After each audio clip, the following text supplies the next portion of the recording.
Hello friends, நம்ம இந்த வீடியோவில் என்ன பார்க்க போகிறோம்னு பார்த்தீங்கன்னா, அனலைசிஸ் ஆஃப் டிரான்சாக்ஷனில் எக்ஸாம்பிள் 13 அப்படிங்கிறத வந்து பார்க்க போகிறோம்.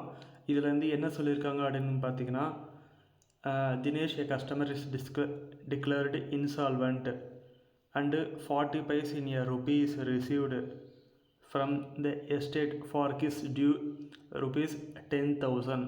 இப்போ இதில் என்ன சொல்லியிருக்காங்க அப்படின்னு பார்த்தீங்கன்னா, தினேஷ் அப்படிங்கிறவர் நம்மக்கிட்ட ஒரு கடனாக வாங்கிட்டு போயிருக்காப்புல. அவர் வந்து இன்சால்வெண்ட்டாக போயிட்டாப்புல. ஏன்னா கடனை திருப்பி கொடுக்க முடியாத சூழ்நிலைக்கு வந்து போயிட்டாப்புல. பட் ஆனால் வந்து நம்ம வந்து ஒரு 40 பைஸ் வந்து ரிசீவ் பண்ணியிருக்கோம் அப்படின்னு வந்து சொல்லியிருக்காங்க. ஸோ இப்போ வந்து கடன் கட்ட கூடிய நிலையில் அப்போ அவர் வந்து இல்லை. ஸோ அப்போ அதை வந்து அது என்ன பண்ணுறதுன்னா வாரா கடன் அப்படிங்கிறதுல வந்து நம்ம இப்போ வந்து சேர்க்க போகிறோம். இப்போ இதில் வந்து பார்த்திங்கன்னா என்னென்ன அக்கௌண்ட் வந்து இருக்குது அப்படின்னு பார்த்தீங்கன்னா, கேஷ் அக்கௌண்ட் இருக்குது, பேட் டெப்ஸ் அப்படிங்கிறது வாரா கடன். அடுத்து தினேஷ் தான் நமக்கு வந்து கடனாக வந்து கடன் கொடுக்கணும். ஸோ அப்போ வந்து கேஷ் அக்கௌண்ட் அப்படிங்கிறது ஒரு ரியல் அக்கௌண்ட்டு. பிஸ்னஸை பொறுத்த வரைக்கும் கேஷ் வந்து உள்ளுக்குள்ளார வருது. ஸோ கேஷ் வந்து கம்ஸ் இன்.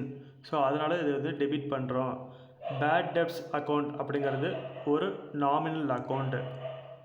நாமினல் அக்கௌண்ட் பொறுத்த வரைக்கும் 2 ஆஸ்பெக்ட் இருக்குது. Debit all expenses and losses, credit all incomes and gains.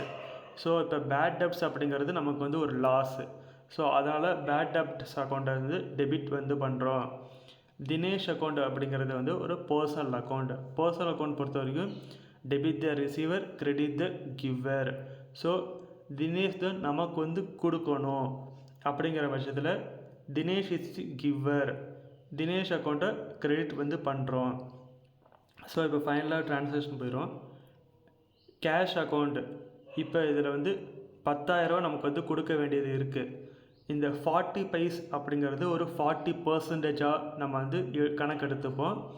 So அப்போ 10,000ல் 40% எவ்வளோ? 4,000 ரூபாய். ஸோ அப்போ வந்து இங்கே இதில் என்ன வந்துட்டு பாருங்கள், கேஷாக வந்து 4,000 ரூபாய் ரிசீவ் பண்ணியிருக்கோம். ஸோ அப்போ வந்து 10,000ல் 4,000 கேஷாக ரிசீவ் பண்ணிட்டோம். அப்போ பாக்கி எல்லாமே வந்து என்ன? வாரா கடன். ஸோ அப்போ பேட் டெப்ட்ஸ் அக்கௌண்ட்